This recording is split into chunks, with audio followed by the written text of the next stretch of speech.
After 2 hours, all of a sudden he turns and tears start coming down and he goes, I want what you have. I want that light. And I said, it's for you. You could have it. It's just being you. You're kind of told the story of like timeline and how it's going to be. And then everything changed. Divorce, could not have kids. When you go through that kind of pain and you have no one you can lay your head on, it's lonely. In this process, I've had to learn to be resilient. I've become an expert, they say, in resilience, which I don't really want to be. Can I be an expert in abundance? The grief that inevitably comes with change is a solo journey. It's sacred. No one can heal it for me. I'm going to teach you from my life lessons how to get back up because we have to.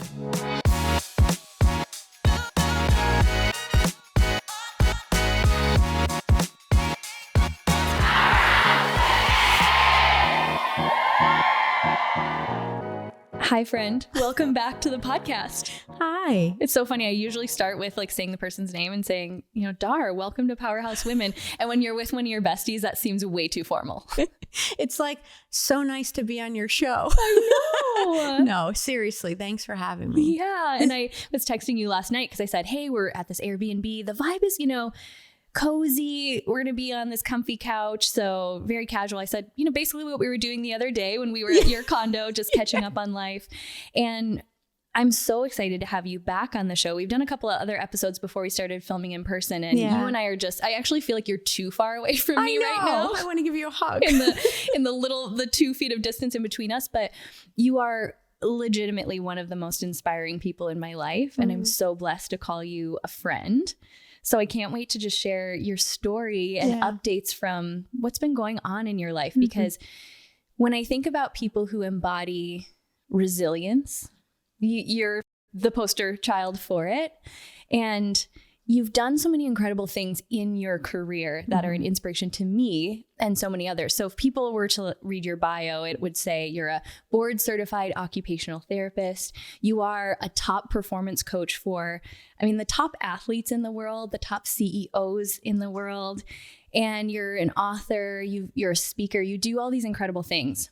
But as my friend, what I actually love most about you is who you are behind the scenes. And I always share this story. This is one of my favorite Dar stories. You've heard, you know what I'm going to say probably. The first time you invited me to an NBA game with you. And so fun. You were like, do you want to come to this game? And we were joking how you're usually on sports podcasts. We will not talk about sports other than this one story. And you're like, hey, you want to come to this game? I said, sure, I'd love to. And you're like, by the way, it's courtside. So here's kind of the rules for courtside. Don't be on your phone or you might be a meme. Yeah, right.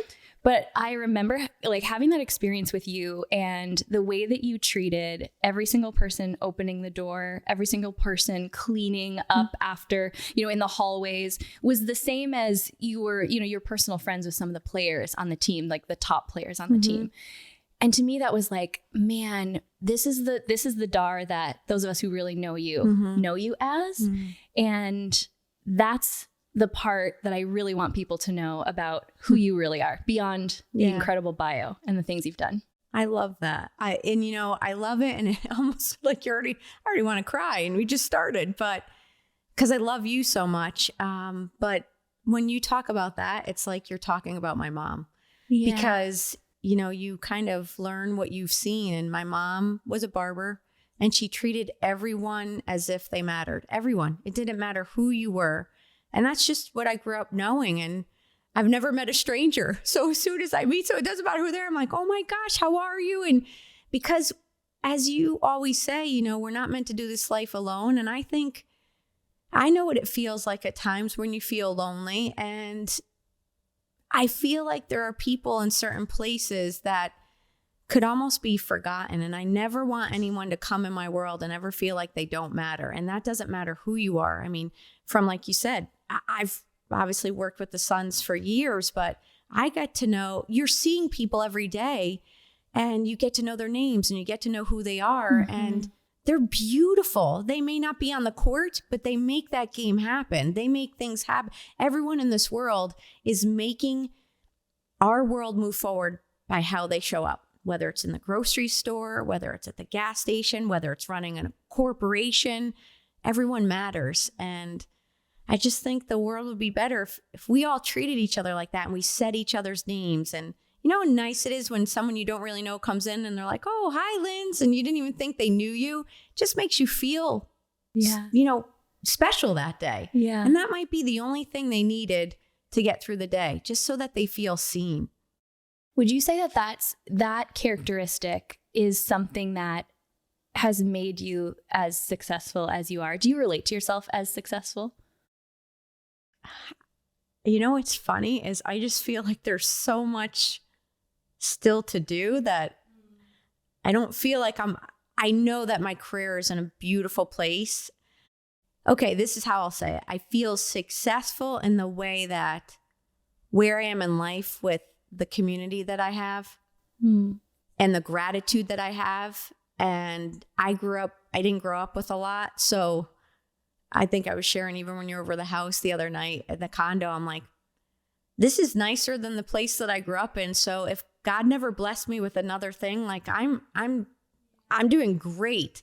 Is there so much more that I want to experience and do and conquer and, just explore what as a human I could do to serve the world? I feel like there's so much more that I still want to do. So successful in the sense that, yes, for the riches that money can't buy, I do feel very successful in that and grateful for where I am. And then as far as I do think, it's not like I'm consciously going, oh, let me make sure I remember every person's name and say hi to them so that I could be successful. I just grew up like that. And I do think, though, that what contributes to growth in our journey is being authentic and genuine. I really do. I think authenticity, and people know, I know when someone comes in and it's their insecurity barking or it's not authentic and it's an energy in the room that feels forced. And that only goes so far. Yeah. Whereas if you really are working on yourself daily and you really understand that you are here to serve a mission, it's not about us. It is about how we use our gift to serve the world. Gosh, I think then how could you not but win, because you're in the authenticity of service. And by the way, you take care of yourself along the way, but I just think the world would be so much better if people really understood it's not about you, it's about the mission you serve. So even when hard times come, because even when the hard times came in my life, and there were days that I was like, I don't know if I could get back up from this again. I just sat there and I'm like, well, gosh, Dar, God didn't take you. So you still have a mission. And since it's not about you, soldier, you got to get up. You have to get up. Like, you have to serve this mission because there's people that are relying on you. And with that kind of vision and really mission, it serves me so that I get up every time. Yeah. And then going a step further, we have people fighting every day so that we could be here today to do this. How could we not get up and do our part in this world then? Because like I said from the start, all of us are moving parts to the greater whole around the world. Yeah. If you really think about what it takes to run the world, like day to day, life everywhere, it takes all of us showing up.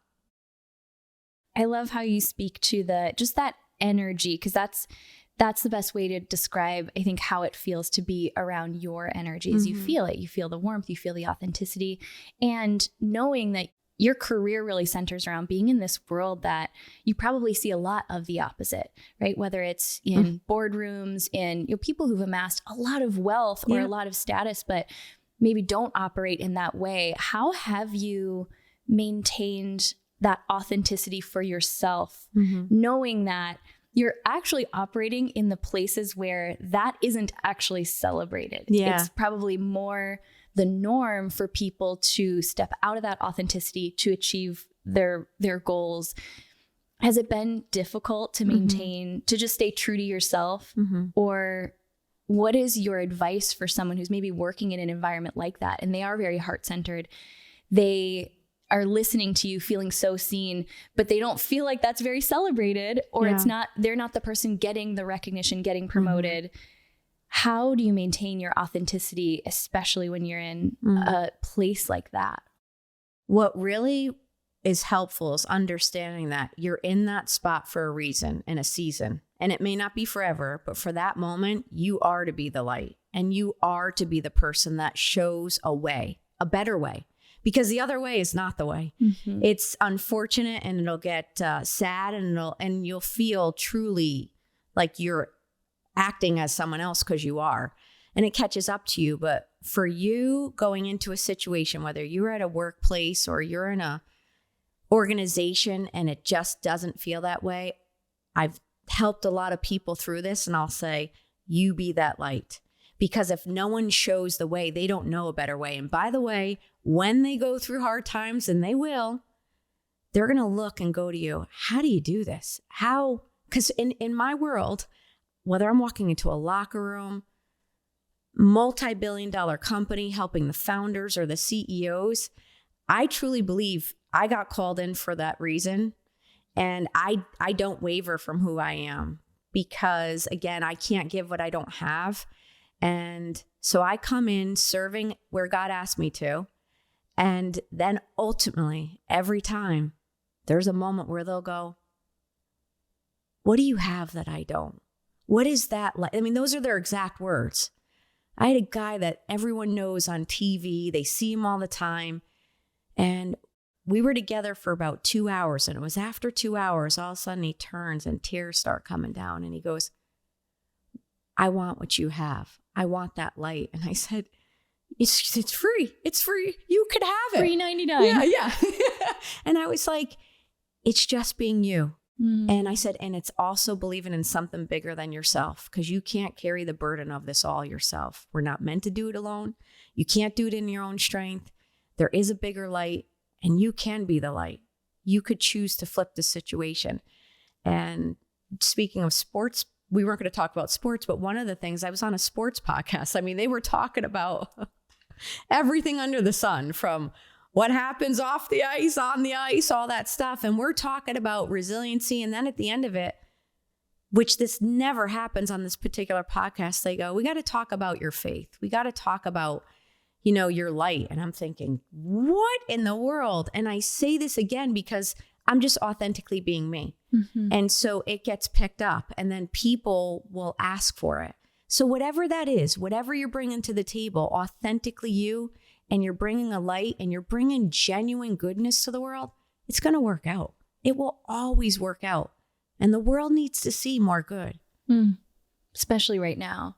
Oh my gosh, yes. And, when you talk about getting back up, I want to dive into the parts of your story that if people have heard you speak, or maybe they've listened to our other podcasts, they've heard, but you've really defined this word resilience through the life that you've lived, and come back from things that even to you, it sounds like in the moment you weren't sure there was another get back up. Yeah.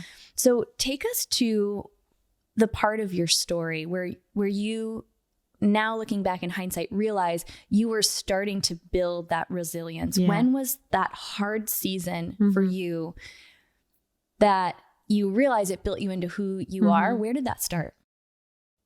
I'd have to say it started in my early 30s. I mean, I pretty much have been resilient my whole life. I watched my mom be resilient. She went through multiple heart surgeries. So I just saw it again as an example. And then at 25, I went through my first stroke. I was working on the stroke floor as an occupational therapist, brain injury and stroke, go to a chiropractor. They manipulate my neck and they rip the artery to my brain. I'd been married to my college sweetheart. The American dream. I was like, I'm living the American dream. Great job. Married my college sweetheart. We just bought the book, What to Expect When You're Expecting. I'm like, my life is like everything that you're kind of told the story of, like, timeline and how it's going to be, and being from an Italian family. And then everything changed. Divorce, could not have kids. I continued to excel in my career because I put all my energy into it. I was not dealing with the pain of it. So I won't say that I learned resilience the proper way then. Yeah. But what happened through this journey is I went on this journey especially after my divorce, and I was leading companies. And again, mine goes to my sister and I we're on this journey of faith. And one of the women in our lives lived through the Holocaust, Mary. And she was this beacon of light. I mean, this beacon of life who was 5 years old in a concentration camp. And the story she'd tell, we were like, how could we not be grateful every day? Mm. But she had this light again. She had this wisdom and light. And I just wanted to be around her all the time. And that was a catalyst, because it was in that moment I thought, God, use me however you want. Now, that doesn't mean life got easier. But I started on this path of starting my own practice. I mean, I left everything lucrative, built a healthcare career, many things I was doing, and I left it all because I felt called to serve people in such a way. And it was in that point that it started to really shift, where I was building resilience, because it would be easy to go back to just, corporate job, making a lot of money, and it'd be easy in a sense. Yeah. Or I could keep paving the way, especially for women in what I'm doing, and try again and try in a better way is how I feel. And so I go on this journey, and it's now I've had 3 strokes. The last one was the hardest. And I thought I was at a pinnacle. I was the Phoenix Suns mental skills coach. I was touring with them, speaking around the world. Everything was like hitting its stride, and then boom, a 3rd stroke comes. And every time I felt like I was getting some stride, another something would come. It still is. Yeah. But that's where then the book came about, The Art of Bouncing Back, which that was not what I was intending to write about. I was writing about a whole different book. But again, life gives you what you're supposed to teach on. It really does. So in this process, I've had to learn to be resilient. I've become an expert, they say, in resilience, which I don't really want to be. Like, that wasn't, yeah. I didn't want that to be my ministry. Yeah. Can I be an expert in abundance? What else can we be an expert on? That's the next season. We're going to call that in. Abundance and fun. But, in saying that, I think the biggest thing that kills our dreams is expectations. Because we set standards are okay, but expectations. It was like, I expected I would have all this time. I'd have kids. My kids would be growing, and I'd be in a family, and all the things that I expected life. And even over the past, I don't even know, maybe 16 years, I thought life would be different in the sense of I stayed single for a long time because I couldn't have kids, and I didn't want to hold up someone else's life.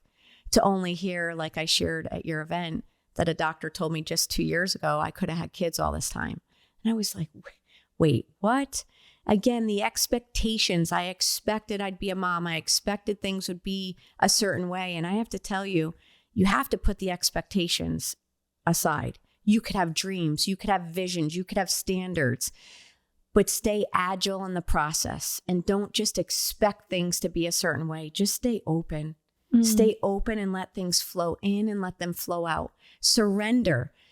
Be excited and ambitious about your goals, but surrender to the process a little bit. And, stay adaptable, stay emotionally agile so that your heart doesn't become calloused. Yeah. And let it just learn from all the things that are coming. Because, Linz, as you know, it's hard. It's hard sometimes, but when you keep the good people around you and you go, okay, what am I supposed to learn from this? How do I use this for my good? And then you remember, well, this is my mission. And my mission happens to be a little bit more of a roller coaster at times, health-wise. Yeah. But it's given me a lot of material to teach on. Yeah. It's allowed me to speak around the world. Not having kids, I coach a lot of young men all over. Very tall kids. Yeah. I'm 5'2" and they're 6'6". But it's my adversity has advanced me. Yeah. My struggles have strengthened me. And my mess has become a message, which has given me a platform I could have never dreamed of. And if life was easy, I would never be where I am today, ever. And I think that's a message for people to know that easy doesn't give you results, and everything's on the other side of hard. And hardship ends up becoming actually abundance in the long run, because you learn to grow, and it brings you new strengths, and it brings you new opportunities. Yeah. If you allow it. Don't get callous. That part is so much easier said than done. We were talking with the podcast team yesterday about Danny, my podcast producer, said, is this just our personal development brains trying to make this, because I think there's a difference in the energy of just saying it and kind of spiritually bypassing the very real emotions and grief and healing that have to come along with the choice to see it through that lens. I've actually never asked you about this part of your journey, but there's something that stood out to me when you were talking about, the first stroke, which if we look at just the loss that season brought in, it was the marriage, it was, the health. It's like the loss of this ideal of what our health is supposed to be, especially at 25, loss of a dream of parenthood, or so you thought. You mentioned that the way you coped with all the loss in that season wasn't maybe the healthiest, especially in the wisdom that you have now. Will you talk a little bit about that season and where your mindset was at? Because I can hear so much of myself in that there's a version of me that's how I dealt with loss and pain in the past, was I would just throw myself into anything other than feeling it and really processing it. So good. And, obviously at 48, looking back at my 25-year-old self, I wish I could have said to her, don't push through this. Don't make it like it's nothing. And especially the type of therapist I was. But what happened then, Linz, is I was the occupational therapist who walked in the middle of chaos when people were going through their worst pains, car accidents, changed their whole life. They may never walk again, talk again. That was my role, to be the beacon of light, to help them overcome odds, and still do that today. But then when I had my stroke, I even downplayed my symptoms. I mean, I was like, they were giving me medicine so that I didn't lose my balance and I didn't have nausea. So I would go to work. I never even let people know the severity of the stroke because I didn't have paralysis. But I mean, I'd be at work and I'd be writing on a piece of paper and half the paper would go away. And it was called homogeneous hemianopsia, where your brain just loses sight of like half of everything. Half the room would go away. Probably not safe to be doing some of the things I did. But I just didn't want to be the patient. I didn't want to be the person who needed help. And I was like, no, I got this. I'm the person who helps people. I didn't even go to my husband then and say, I need you. I'm not dealing with this. I felt bad for not being able to provide a family. So what did I do? I numbed it. I threw myself into work, and I was told I could die any day because I live with that blood clot. And I was like, well, I can't be a mom. I don't feel like I'm a good wife at this moment. And I just thought, well, sugar, if I could die any day, I want to go change the world. I want to go fix things. And I just got on a plan and I was like, oh, I need to go back to school if I want to run this hospital. I wanted to fix healthcare. Yeah. Some casual. Yeah. I was like, it's a very you goal. Yeah. I was like, what do I need to do? And thankfully the woman was a COO at the hospital. She's like, you're not getting a job here because you need more education. But she told me what to do. And I'm like, okay, so I'll go back to school. So what did I do? I went back to school dealing with stuff. I mean, physically, emotionally, relationally. I mean, I couldn't even be intimate with my husband then because just to take people into my inner life. When I had the stroke, I couldn't be on birth control because it increases your risk of stroke, which meant I couldn't be intimate for a lot of reasons. And so what's happening? You're 25, everything just was going sideways. And so I just pressed on because that's what I knew what to do. And it was the worst thing I could have done in the sense of not dealing. Mm-hmm. And I pressed on, went through the divorce. And I will just say that, looking back, if I had processed it all the right way, I don't know that things would have been different, because when you get told you could die any day, you definitely, there's an inner fire. Like I was going out to definitely help make the world a better place. And I don't know if that's what he would have wanted at all, but I would have processed things faster. It took me longer. And then what happened? Years later, when I left everything and I was starting my own practice, it was quiet. And there wasn't a lot going on because I was starting things from the beginning, which means I didn't have a lot of business. So I had to sit with it all. And it was years later, I was like, oh my gosh, how I went through this, what I did, this is not. And I felt depressed and I felt sad.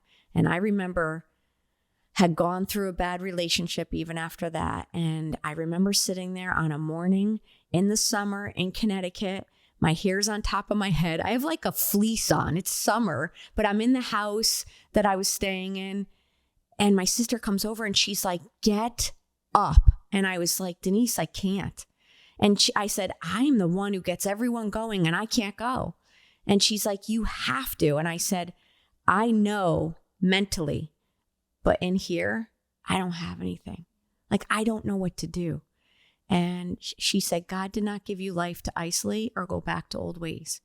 And then sure as sugar, I am sitting there, and I had a BlackBerry then. That's how long ago this was. And I thought I turned it off, but the BlackBerry is buzzing. And I wanted, when you don't want to talk to anyone and you're in like a really sad state, I wanted to throw this through the damn window. I was like, I don't want to talk to anyone. And I pick it up and it's a devotional that only comes Monday through Friday, and it's a Saturday. And I'm like, what? And I'd ask God, if I am meant to go serve the world in the way that you want me to, well, buddy, you better help out because I can't do this. I can't. And the devotional said, it did not give you new life to isolate or go back to old ways. And I was like, that's what my sister just said. And that's what it meant. It's like, you're not meant to do this the way you were.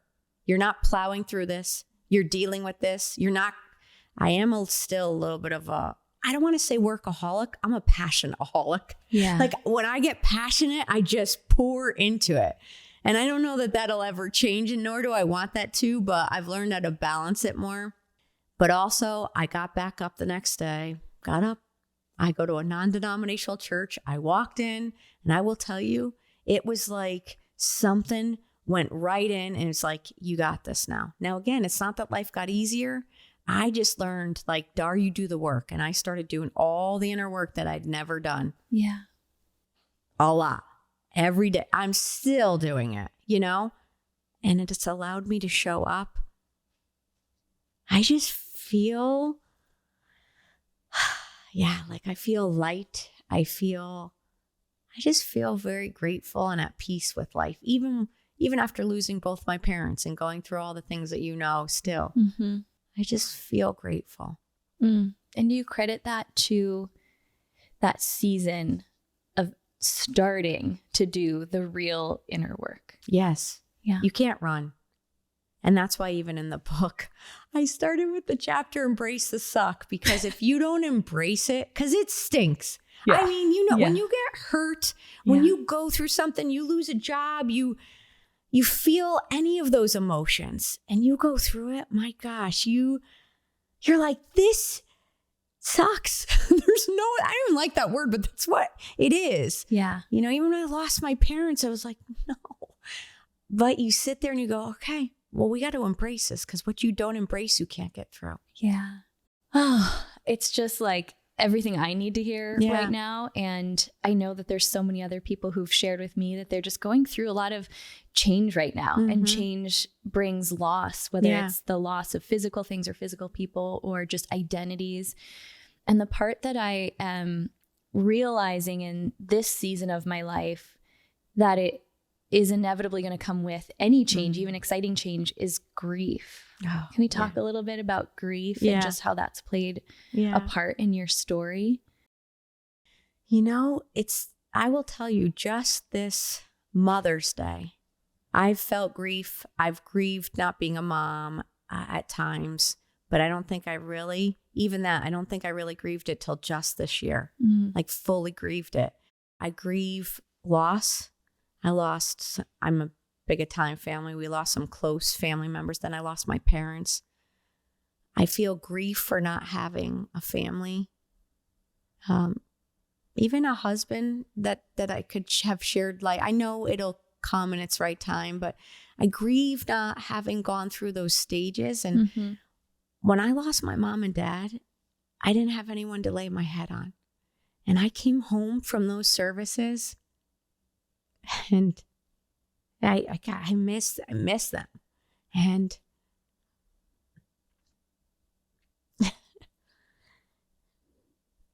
when you go through that kind of pain and you have no one you can lay your head on,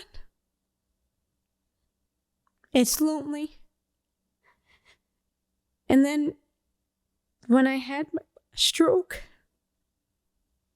I Ubered myself to the ER.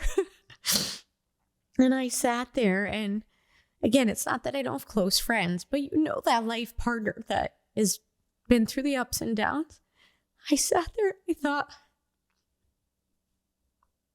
if I die, I don't have anyone there. Or coming home. I came home. I did all my rehab by myself. In summer here in August, or May, I mean, through the summer, which you know summer's hot here. You can't go outside. And like, there was a moment I was making a shake and I couldn't open it. And it's like if you had someone in the house, they would help you. Yeah. It's hard. Yeah. But there's nothing I could do about it. But I grieve at times. And this Mother's Day, I don't know what it was missing my mom. And I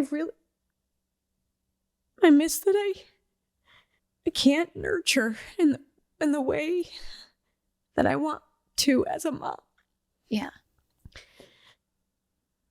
So, you know, I haven't even cried like this on any podcast, but I feel we have been so close through this journey, and I couldn't do it alone without community.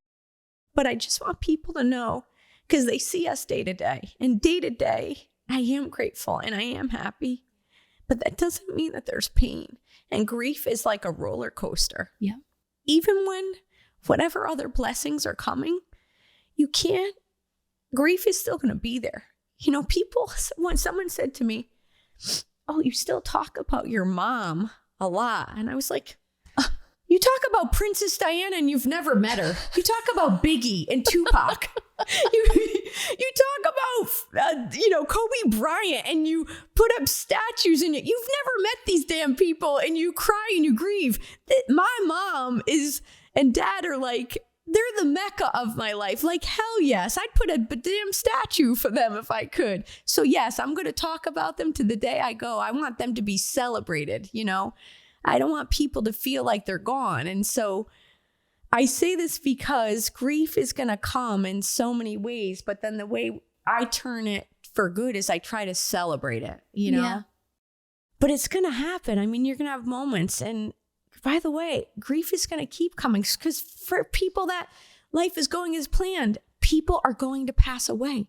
I worked in a hospital where I saw people coming in, they're on vacation, and then an accident happens. Like, the craziest things happen, and it changes your whole world. So we don't know what's coming, but what I have made my life mission is, I'm going to take all these lessons and I'm going to teach you from my life lessons how to get back up. Yeah. Because we have to. Like, as much as that is sad, what I just felt, and I feel that, then it gets like this, where all of a sudden it's like, okay, well, now what are we going to do about it? You feel it, you deal with it, but then you're going to have to get back up. It's our only option.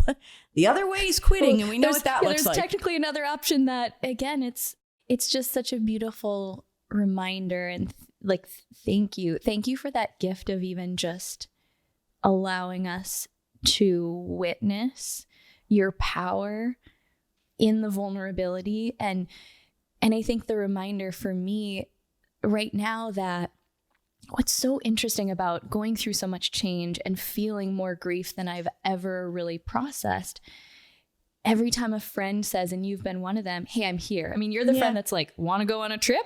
Want to just come over? Whatever it is, I'm down. Yeah. Other than maybe we were joking about how I've had other friends be like, want to, commit a crime? And I'm like, no, that's not really my style. We were joking how we would be the worst criminals. We'd be terrible. We'd go into like, steal from someone's house and we'd do their dishes instead. Let's clean up for them. Yeah, exactly. And then we'd be like, wow, we did this. We'd be like, just kidding, we did it. But you're reminding me that I think even though I have the most supportive community, and so do you have the most incredible community, grief and processing through the grief that inevitably comes with change is a solo journey. It's sacred. It's like, I can allow friends to hold space for my pain, and no one can heal it for me.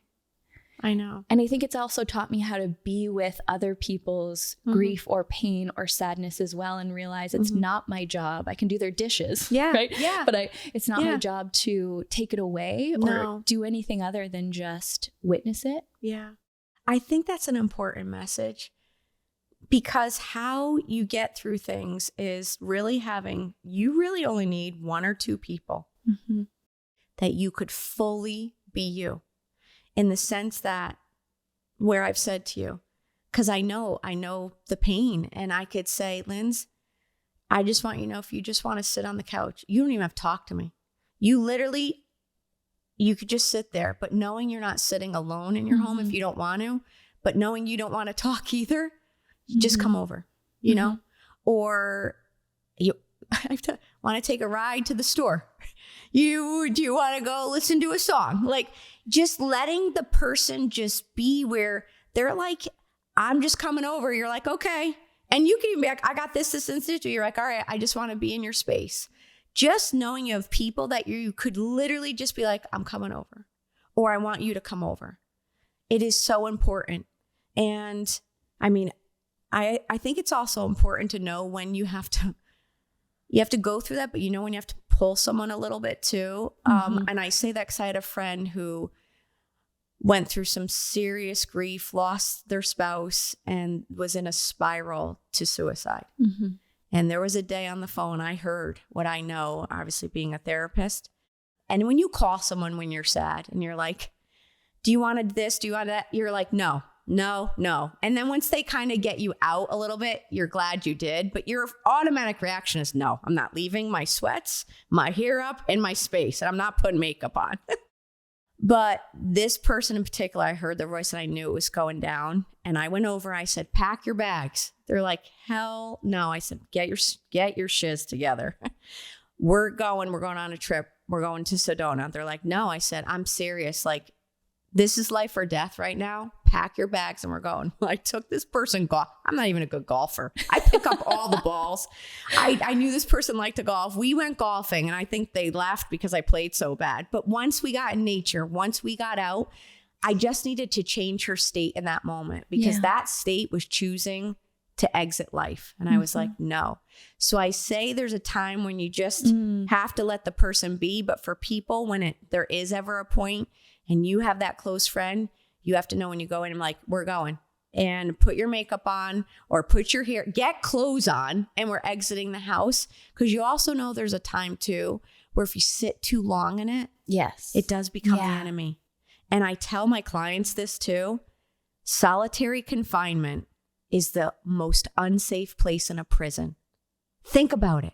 That is the safest place physically, but they know when they put people in it, it's where they'll turn on themselves because of this. So for all of us, when we are in solitary confinement in our house for too long, we know what happens. So you have to change your state at some point. You feel it, but you can't stay in it too long because it will take over. Yeah. And you got to get out, and you got to show back up to life, because otherwise it'll take you. And I need you to win. I need all of us to win. There's our sports reference right there, you guys. You're welcome. We have a championship of life. Who cares about the damn 2 Super minutes on Bowl? the clock. Yeah, right. Hell yeah. Especially it's 4th and 1. There is 10 seconds left on the clock to your life, and you are choosing to give up, and it's 4. And that, you know what? That's a good metaphor. Hold on. Because listen to this. It's Sports. like, yeah, it's okay. You're in that moment where you're like, truly, whatever the worst moment is, you're sitting there and you're like, I'm done. I'm giving up. And it's like, God's like, you have 1 yard, like one more step and it's all over. The tide is going to turn. The promotion's going to come. The person's going to come.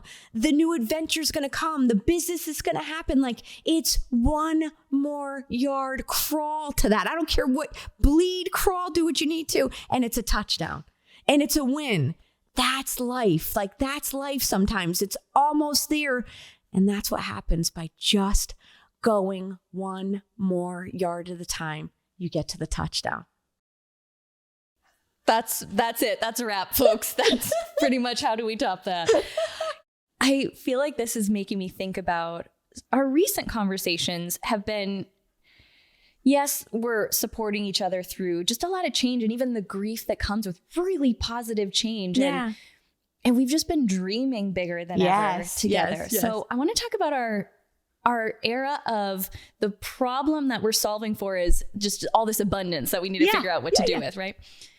So you are someone who is just in so many ways at the top of your game. Mm-hmm. And it was cool hearing the other day when we were sharing a little bit about just some of the mentors you're working with and some of the spaces you're putting yourself in to really expand you. Mm-hmm. I've been in this conversation about expansion and just the things that really expand my vision of what's possible. So for you right now, you aren't giving up anytime soon, meaning like you're not done. I think you and I will be in a nursing home still somehow. Like we'll be doing motivational talks in the nursing home. In the nursing home? Yes. That'd oh my so gosh. fun. You know that this is my life dream to be one of the golden grannies. So what right now for you as someone who's, you know, in so many ways achieved all these amazing things, what helps you stay on that edge of seeing where your next growth really lies? Because you're doing some cool things. You're around really cool people that are challenging what you even see as possible. Yes. What does that look like for you in this season? Oh, gosh. It's been wild because I'm blessed to be around some of the best of the best. So their mindsets, I feel normal in that, but it's like I feel like an outlier in the rest of the world because we're always like, what pushes the needle for us to be our healthiest, our best? What could we do to make things better in the world? And I mean, literally, I'm helping put on an event in November where people from around the world fly in to come with ideas to make the world better. It's the non-obvious dinner. Like, what's the most non-obvious thing, but that's going to make it better? And everyone pitches their ideas to make the world better. So I'm constantly in this place where we're expanding what could be and what could we do? Because again, I go back to we're in service. So one, how do we keep making our gifts great? I can't help it but to go back to sports. It's like you keep looking at your favorite athlete and they keep looking at how do they make themselves better to keep obviously coming back to win. Why are we not doing that in our everyday life? Like, why are we not taking our gifts and keep honing it and making that gift even bigger so we could expand more?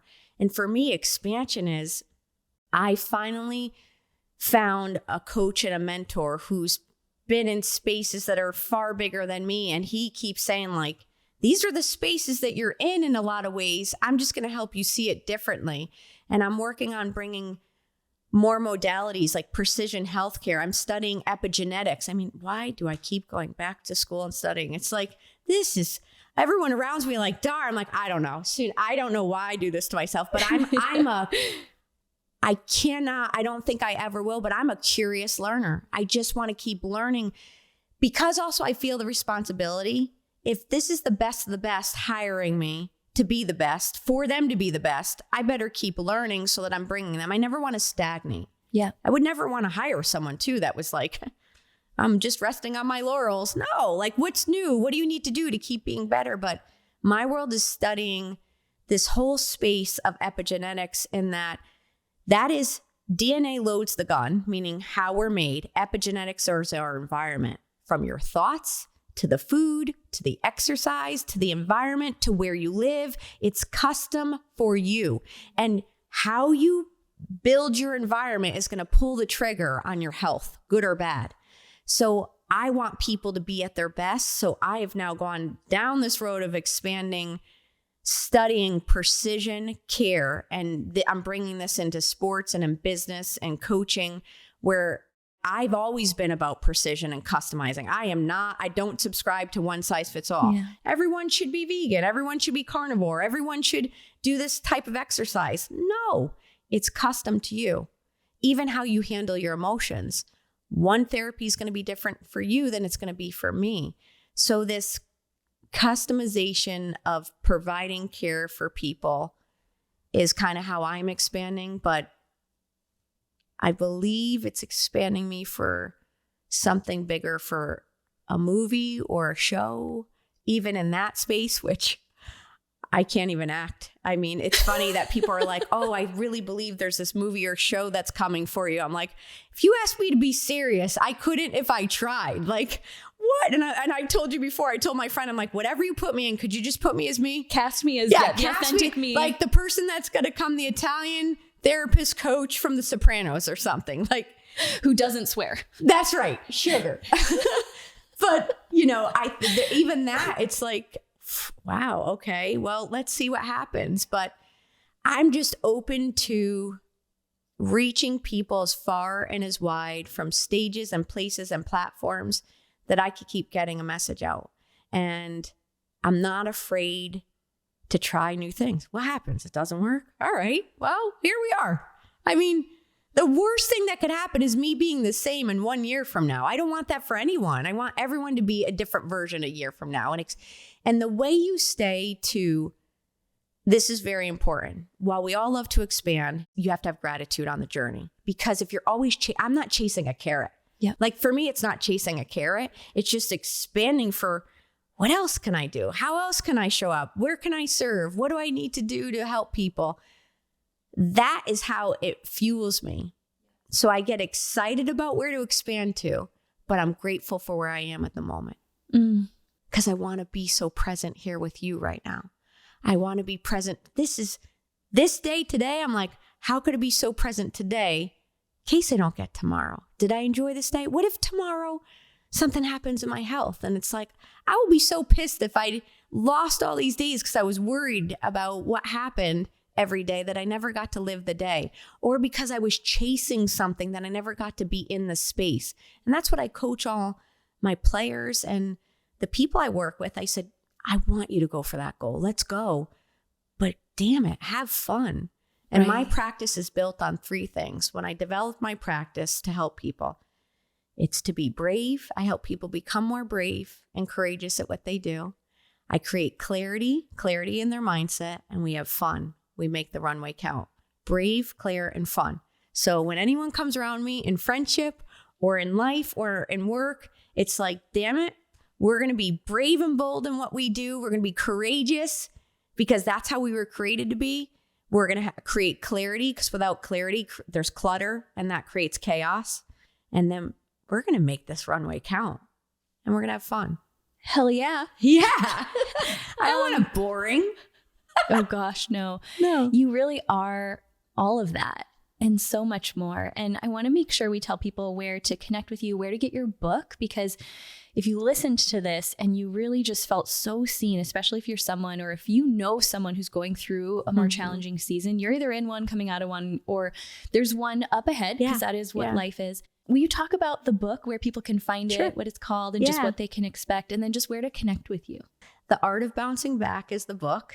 And it's really, I think it's the gift that keeps on giving, because we're not taught mental resilience. We just kind of go through life and it just comes. And I decided that this is a book, a course, a space that you could learn how to build your mental resiliency. You go into the gym and you learn how to build your muscle. You know that the more weight you put on, it builds bigger muscle. We know that the more we go through, the more we build mental and emotional muscle. But I'm giving you almost the routine, the workout that you need to go through to handle, to be prepared. So when the weight comes on, you're ready. So it does two things. It helps you build grit and mental resiliency, and also helps you bounce back faster. And it gives you the edge that you need to kind of make it through this. So you can get that at Barnes & Noble. You can get it at Amazon. Easiest, obviously, go to Amazon and get it. Bookstores. Yeah, it's such a great book to gift people It who are really in is. a challenging season. It's like giving them a hug from Dar. It is. It is. Yes. It really is. If it could come with a hug, she would also include that if that was possible. I would. And then you could find me, coachdar.com is my website. And you could social media at the Coach Dar on Instagram. I'm constantly putting up daily doses of Dar, little pep talks for you. So go find me on Instagram and connect there. So it's the Coach Dar, and connect where all social things are. And if you see me out and about, come say hello. I've never met a stranger, so you won't be a stranger once I meet you. Then you'd be like family. And yeah, let's just keep building. I'm grateful for you. I'm so beyond grateful for you, for our friendship, for everything it's added to my life. And I want to end with this, which I don't know if this is something you struggle with at all. I ask this question because it's a reminder at the end of every conversation for me to do this too, is just to pause and really acknowledge myself for, somewhere that I have really persevered, or a place where I just powered through and I didn't pause to acknowledge my own grit, resilience, whatever it might be. And we just call it a powerhouse moment. Yeah. And it could be anything big or small. You've answered this before on the previous episodes, but today, sitting here right now with me, what is a recent powerhouse moment you want to celebrate with us? Oh, that's a good question. Isn't that funny? When you think about the things, you're like, oh gosh, what do I want to celebrate? I'm going to speak to my national association, American Occupational Therapy Association. And it's kind of cool because I've paved the way. There's never been an occupational therapist in the space that I've done ever to go into sports at the level I have.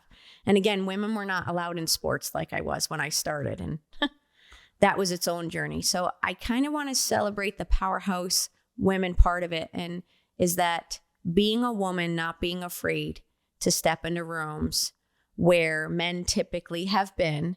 And I want to thank the men who've been allies and really saw the gift and said, no, this helps us.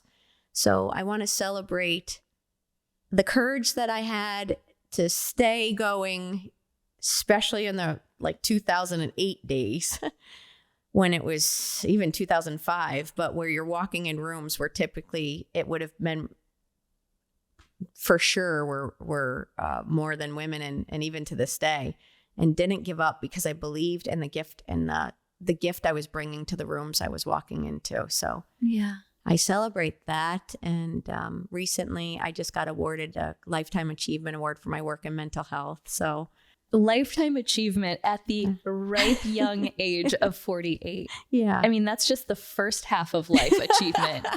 And it's such a big honor.